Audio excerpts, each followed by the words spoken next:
Vamos para mais um vídeo e eu quero fazer uma pergunta para vocês. O que você acha de comprar um imóvel, alugar e viver de renda com esse imóvel? E é isso que a gente vai falar um pouco nesse vídeo. Comprar uma casa, colocar para alugar, sempre foi um dos investimentos que foram mais bem vistos no Brasil por conta de ser uma segurança. E durante muito tempo isso fez bastante sentido. Porém, se a gente analisar bem os custos que ficam escondidos e impostos que não são calculados, talvez não faz tanto sentido gerar renda a partir de um aluguel. E eu até entendo quem concorda em comprar um imóvel e viver de renda com ele. Imóvel passa a sensação de segurança. Sempre foi uma cultura pra gente, foi ensinado que a gente tem que guardar dinheiro, comprar um imóvel e alugar. Sempre foi ensinado pra gente.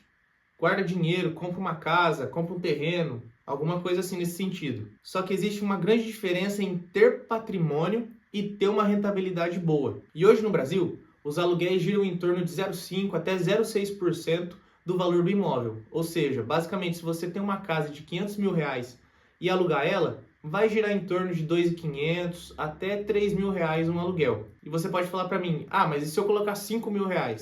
Esse é o problema. O mercado ele é bastante exigente. Se seu vizinho aluga uma casa de R$500 mil por R$2.500, você não vai conseguir alugar por muito mais do que isso. E é claro que existem exceções nesse mercado, como um Airbnb em um lugar turístico, até uma área de uma cidade que se valorizou ao longo do tempo, alguma oportunidade fora da curva, mas se a gente jogar para a nossa realidade, no geral, vai girar em torno de 0,5% a 0,6% mesmo.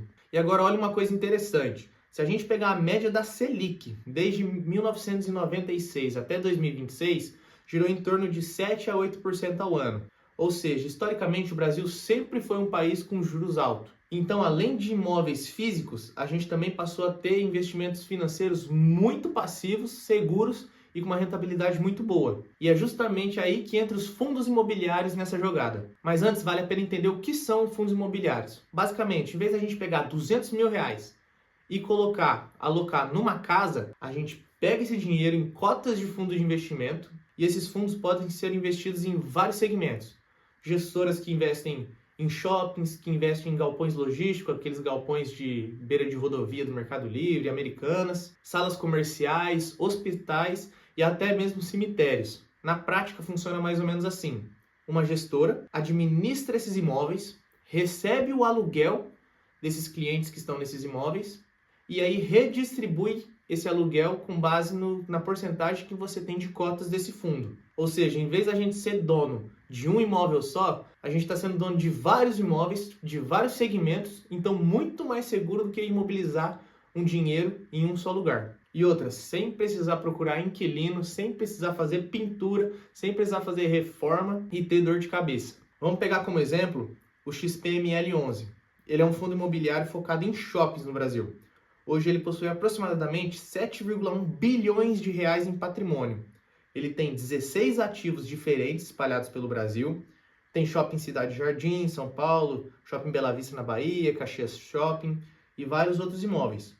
Ou seja, quando a gente compra uma cota, a gente não está comprando somente um imóvel, mas a gente está comprando participação nesses diversos ativos. E olha a diferença. No imóvel físico, a gente coloca R$500 mil em uma casa e no fundo imobiliário, o risco fica totalmente espalhado. E além da diversificação, os números mostram essa estabilidade do fundo. Hoje o fundo trabalha numa vacância muito baixa. A maior vacância que eu falei desses imóveis é do Caxias Shopping, que ele é próximo de 4%.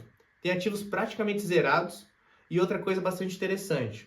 O PVP dele, o preço pelo valor patrimonial, está em 0,01. Ou seja, ele não está tão caro para você não comprar ele e ele também não está tão barato para você querer comprar. Ele está basicamente num preço justo e isso varia bastante. É assim que você consegue escolher vários fundos imobiliários com base nesse indicador. E agora vamos para uma parte que é a mais importante nesse vídeo, que é a rentabilidade. Nos últimos 12 meses, o XPML11 entregou aproximadamente 10,3% de dividend yield. Ou seja, ele entregou, se você tinha R$1.000 desse fundo de investimento, ele te entregou R$103 de dividend yield e isento de imposto de renda para pessoa física. E o que muita gente também não considera é que quando a gente compra um imóvel, a gente tem uns custos que não são considerados, que é a pintura, uma reforma. Se o inquilino sai, a renda para, você perde um mês de renda e tudo isso vai diminuindo essa rentabilidade real. Igual nesse fundo imobiliário XPML11.